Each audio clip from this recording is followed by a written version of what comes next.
अपना परिचय दीजिए और क्या आप लोगों का यहाँ मजदूर यूनियन का जी मंडल जी यहाँ पे आप लोग हुए हैं, थोड़ा उसके बारे में कुछ बताइए। मेरा नाम बसंत चतुर्वेदी है।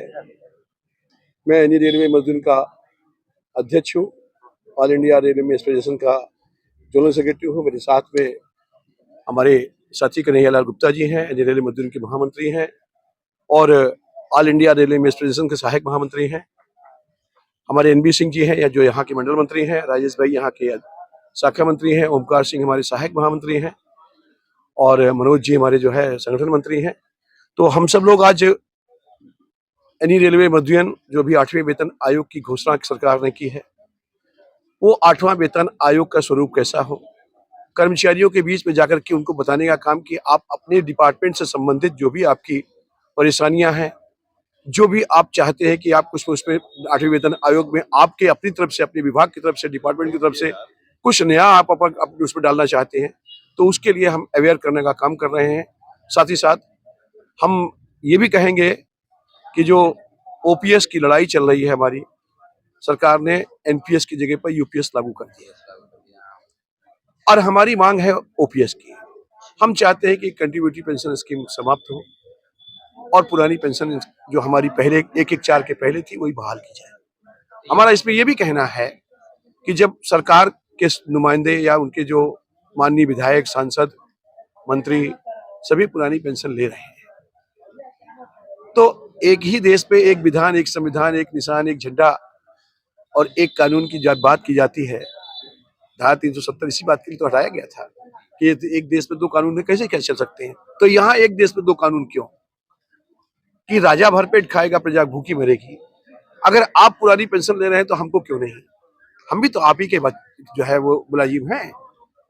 आज देश की आजादी से लेकर के और इसके विकास तक में कर्मचारियों का क्या कोई योगदान नहीं है? इस इंफ्रास्ट्रक्चर को डेवलप करने में कर्मचारियों का योगदान नहीं है?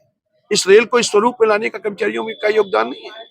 हम लोग स्टीम इंजन से चले थे, नैरो गेज से मीटर गेज से ब्रॉड गेज और ब्रॉड गेज से आज आप देखिए कि हम लोग पैसेंजर ट्रेनों से लेकर के और एलएचपी कोचों तक के बनाने के काम किसी और ने नहीं किया है। आज स्टीम इंजन से लेकर के और इलेक्ट्रिक इंजन तक बनाने का काम किसी और ने नहीं किया, रेलवे कर्मचारियों ने नहीं किया। तो क्या रेलवे कर्मचारी इसके पात्र नहीं है कि उनको पुरानी पेंशन मिलनी चाहिए? तो मेरा मानना है, मेरी मांग है ऑल इंडिया रेलवे मजदूर की, ऑल इंडिया रेलवे एसोसिएशन की, कि हम लोगों को भी पुरानी पेंशन दी जाए। अगर आपका जो मांग है वो पूरा नहीं हुआ तो उसके आगे आप देखिए, हम लोग एक बात बता दें, बड़ा लड़ाकू कौम है। ये लाल झंडा, ये लाल अंगोछा केवल लाल अंगोछा ही नहीं है, ये हमारे रक्त से रंगा हुआ अंगोछा है। हमने सन 60 में हड़ताल की, लाखों लोग विक्टिमाइज हुए, जेल गए। ये गुप्ता जी हमारे बराबर बैठे हुए, हमारे महामंत्री जी, ये सन 60 में, सन 68 में, सन 74 में हड़तालों में ही, हड़ताल ही नहीं, हर हड़ताल में रिमूव हुए। इनको पेंशन नहीं मिलती है, ये रिमूव है, इनको एसग्रेसिया पेंशन मिलती है। क्यों? क्योंकि 42 में रिमूव कर दिए गए थे। 22 24 महीने जेल में रहे हैं। हमने 74 में 8 लोग मारे गए, 250 जो है 1.5 लाख रुपए, 1.5 लाख आदमी जेल में गया, लाखों आदमी जो है 42 में रिमूव हो गया, तब जाकर के बोनस मिला। तो हम लोग त्याग पहले क्या, आज हर कर्मचारी को 25,000 रुपए से स्टार्टिंग सैलरी है। आज हर कर्मचारी को एसी का पास मिल रहा है। आज 8वां वेतन आयोग ऐसी नहीं, पहला वेतन आयोग अंग्रेजों के जमाने में लेने का काम किया हम लोगों ने 1946 में। तो संघर्षों का इतिहास है ऑल इंडिया रेलवे एसोसिएशन, और हमारे ऑल इंडिया रेलवे एसोसिएशन के प्रिय महामंत्री हैं हम लोगों के बहुत बड़े भाई शिवकुमार मिश्रा जी, जिनके बदौलत ही आज सारे रेल कर्मचारियों को एसी का पास मिल रहा है। उनके बच्चों को वीआरएस दिलवा करके उनके बच्चों को नौकरी दिलवाने का काम किया।